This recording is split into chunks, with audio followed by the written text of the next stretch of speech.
Selamat pagi anak-anak ibu semua. Hari ini kita berjumpa kembali dengan pembelajaran ekonomi. Untuk pagi hari ini kita akan membahas soal tentang permintaan dan penawaran uang, ya. Oke. Ibu harap kalian mendengarkan video pembelajaran kita ini mulai dari awal hingga nanti di akhir akan ada soal ibu kasih, ya nak. Oke, baik, kita mulai. Yang pertama, terlebih dahulu ibu ingatkan kembali tentang definisi daripada permintaan uang, ya. Dimana permintaan uang itu adalah jumlah keseluruhan uang yang diminta oleh perekonomian pada periode tertentu. Jadi permintaan uang itu adalah keseluruhan jumlah uang, ya, yang diminta oleh perekonomian pada periode tertentu.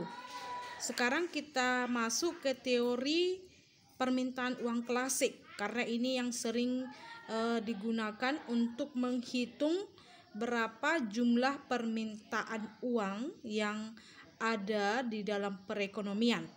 Di mana teori permintaan uang klasik ini terdirilah dari yang pertama, ada teori kuantitas sederhana dari David Hume, ya. Di mana menurut David Hume, ya kan? Menurutnya yaitu bahwa perubahan harga barang akan berbanding lurus secara proporsional dengan perubahan jumlah uang beredar.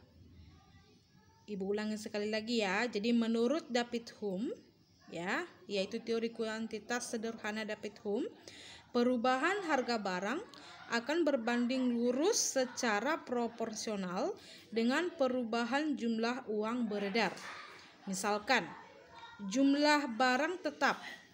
Jika jumlah uang beredar naik 20%, maka harga juga akan naik 20%.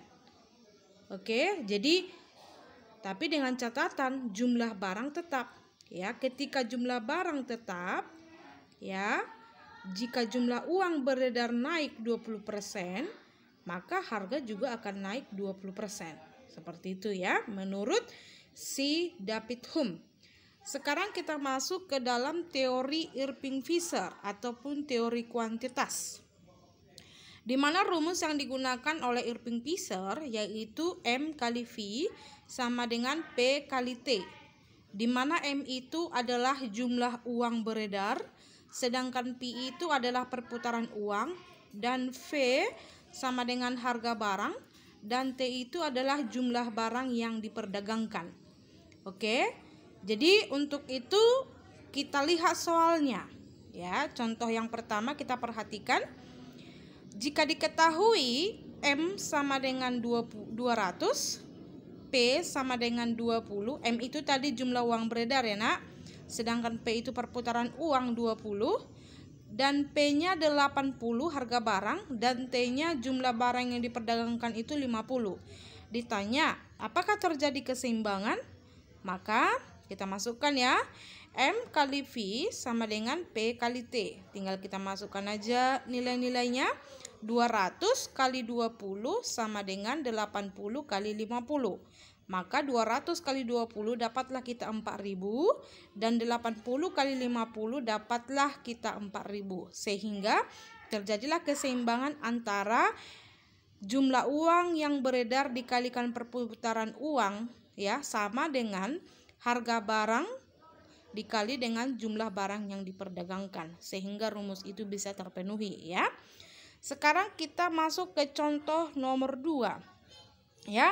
Di mana contoh yang kedua ini kita lihat, ya, M ataupun jumlah uang beredar sama dengan 200 dan naik menjadi 400, ya, naik menjadi 400, sedangkan P-nya V atau perputaran uang itu tidak mengalami perubahan. Jadi hanya 20 kali, ya, tidak mengalami perubahan, tetap dia 20 kali, dan T-nya juga tidak mengalami perubahan, ya, walaupun M-nya berubah, P sama T-nya tidak mengalami perubahan, sehingga T-nya hanya 50.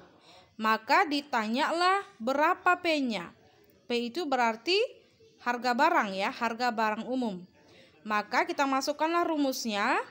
M sama dengan P, M kali P sama dengan P kali T. Kita masukkan nilainya ya. M-nya tadi kan naik dari 200 ke 400, sehingga M-nya sama dengan 400 dikali P-nya, perputaran uangnya 20, sama dengan P kali T. T-nya 50, ya kan? Maka kita masukkan 400 kali 20 dapatlah kita 8.000, dan P kali 50 dapatlah kita 50P.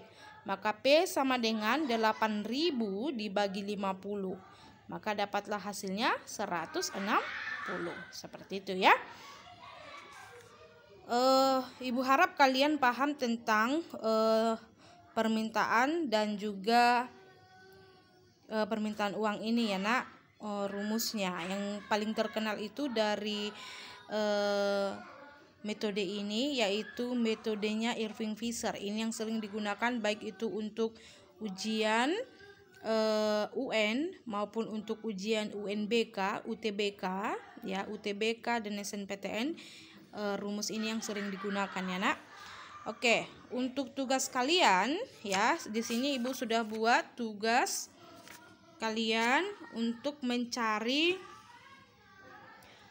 kecepatan perputaran uang. Ibu minta rumus yang kalian gunakan itu adalah rumusnya Irving Fisher ya, Irving Fisher.